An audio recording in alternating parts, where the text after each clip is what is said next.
Eu sou um guerreiro, cara, de modéstia à parte, eu sou um guerreiro. Eu nunca fui cacique, mas sou um bom guerreiro. O Golias fazia muitas imitações. E nós fomos fazer um programa chamado Folias do Golias, que era escrito e dirigido por mim. Aí ele começou a criar personagens nesse programa. O último era uma entrevista comigo. Eu botava um smoking, só que eu dirigia o programa. Então eu ficava com a casa do smoking, camisa do smoking, só na hora tinha 3 minutos para botar a camisa. E eu bolei um quadro de um velhinho que ele esquecia tudo. Tem um nome. Depois que eu caí, quebrei a cabeça, a minha memória foi para o espaço. É do meu avô, que a gente estava conversando, ele começava a dormir, o papo continuava, então, quando ele acordava, ele ainda estava no outro papo. E eu escrevi um quadro assim para o Golias. Aí ele ligou para mim, cara, Beto, que velho é esse? Isso é o vovô Ilídio, que ele dorme, então ele vai na conversa de meia hora atrás. Mas como é que é essa? Eu não sei, Golias. Falei, olha, não vamos ensaiar porque... Ele me falou, não vamos ensaiar porque na hora eu vou criar o personagem. Começou o programa só tinha meia hora. Eu fui para o meu camarim para botar o paletó e não vi o Golias, que estava no outro camarim. Eu entrei, sentei, e começou, aqueles treinazinhos. Quando eu vi o Golias entrar, eu já comecei a querer rir. Que ele tem uma cabeleira branca, e ele falava, Bartolomeu Guimarães, aquela vozinha. Bom, enquanto ele não falou nada, eu já estou querendo rir. E eu comecei, meus senhores telespectadores, o dia é muito importante, estou aqui visitando. Professor, Bartolomeu Guimarães. Cara, isso é verdade. Eu comecei a rir, os câmeras começaram a rir, todo mundo rindo, e o programa terminou ali. Eu só fui fazer na outra semana o quadro. Porque não era assim, era um estúdio. Não tinha espectadores, era um estúdio. E todo mundo rindo, não dava mais para continuar, né? Então falava-se slide naquela época, aquele negócio, aquela direção. E como é que seu pai, o Carlos Alberto, ele começou a praça? Ele se inspirou em alguma coisa americana? Ele teve uma ideia numa praça mesmo? Como foi? Não, a ideia, ele nunca tinha tirado férias. E o Vitor Costa, que era o dono da TV Paulista, ele e o Luiz Ramos, pediu um programa para ele, de humor. Ele disse, ô Vitor, eu vou agora sair de férias, só volto em fevereiro, deixa eu voltar que eu te trago uma ideia. Não, já está vendido, sei o que tem que fazer. Olha o nome de um programa de humor, UFE no ar, UFE no lar, União Fabril Exportadora. Isso não é nome, isso é um palavrão, né? O humor? Ele deixou 4 programas escritos. Eu me lembro que eu fiz o primeiro, depois a Hebe fez o segundo, tinha outro, enfim, e foi horrível. Quando meu pai chegou, ele é muito amigo do Vitor. Porra, Manel, que loucura, o que é isso? Eu te avisei. Mas eu trouxe uma ideia. Qual foi a ideia?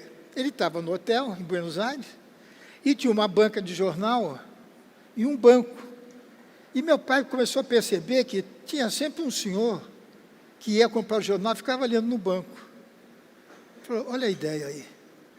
Um aposentado, lendo o jornal, e surgiu a praça, que era a coisa mais, até hoje, a coisa mais simples que existe, porque o difícil é fazer o simples. É um banco e artista. Entra pela direita, sai pela esquerda, sai pela frente e volta. Um cenário daquela época era pintado, não é esse cenário. Era uma tapadeira pintada, um coreto, e explodiu.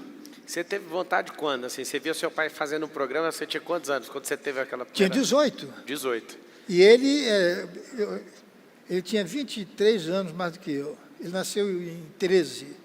Eu nasci em 36. Então seu pai Seu pai fazia o programa e você já desejava. Você olhava e falava assim, eu vou comandar essa praça. Eu queria ser o meu pai. Uau. Queria ser meu pai. E você acha que o Marcelo... E eu fracassei, eu me senti fracassado porque eu nunca conseguia sê-lo. Primeiro que eu fui nadador, adorava natação. E ele era forte, eu era magro, porque naquela época o físico não era muito importante. Não precisava ser da tua altura, podia ser de uma altura menor para andar. E eu nunca consegui ficar forte. Aquilo me incomodava. Meu pai falava francês, inglês, alemão, como nós estamos conversando aqui. E eu repeti 3 anos. Que eu queria nadar, eu tinha paixão por... E depois é que eu fiquei sabendo que eu sou disléxico. Só que na minha época não havia isso. Eu não consigo falar 2 coisas ao mesmo tempo. Eu só leio aquilo que eu gosto de ler, só faço aquilo que eu gosto de fazer. Só que naquela época, o Carlos Alberto era burro e o Manuel de Nóbrega era um sujeito... Acha para mim aí um vídeo ou uma foto do pai dele na praça, essas fotonas das antigas aí. Me fala a maior decepção que você já teve ali na praça. Teve alguma coisa que aconteceu nesses anos todos de carreira, que você olhou ali e falou, cara, que bosta que foi isso aqui. Você é muito simpático, parece que você nunca tem problema, parece que você sempre está rindo, essa energia que você transmite ali pela TV. Mas o que foi ruim demais na Praça Nossa? O que aconteceu? A Praça Nossa foi na TV Globo. Foi na TV Globo, porque meu pai morreu em 76. E eu fui para a Globo. 6 meses depois, minha mãe morreu de câncer também. E como minha família era do Rio, eu fiquei mais tempo no Rio do que em São Paulo. Uhum.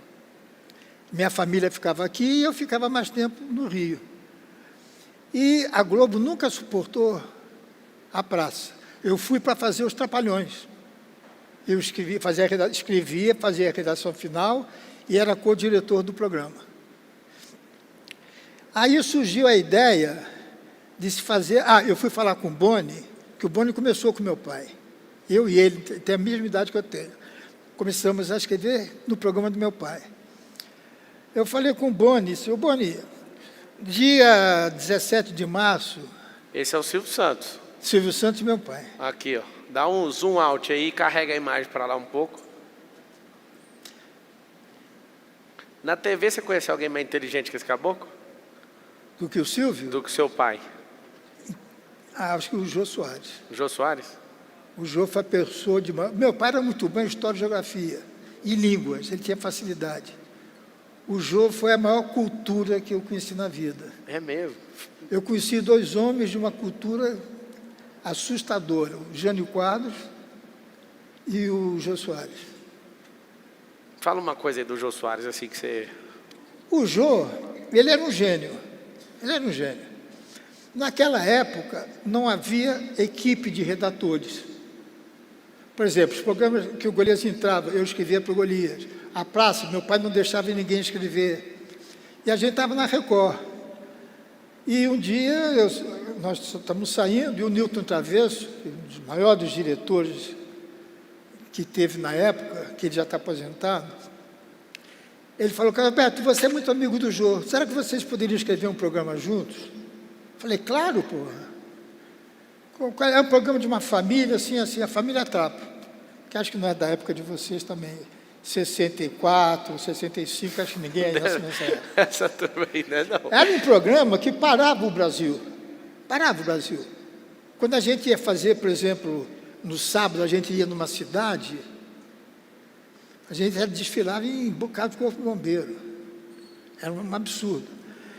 E nós começamos a montar a família Trapo, que seria um empresário rico, que era o Zeloni, Otello Zeloni, é o ator italiano, a Renata Fronze, a Renata, a Cidinha Campos, que era menina, era muito amiga dos... Porque o prédio ficava lá do Teatro Record, a história do... Então, ela trazia sempre para a casa dela algum artista. O Golias era o cunhado que não trabalhava. E o Jô Soares era o mordomo. Por que mordomo? Numa casa, eles eram bem de vida, mas não para ter mordomo. Aquele quebrava tanta coisa que ele trabalhava de graça. Aí surgiu essa ideia e estourou. Foi uma coisa assim, impressionante. E a gente viajava muito. Aí era eu e o Jô,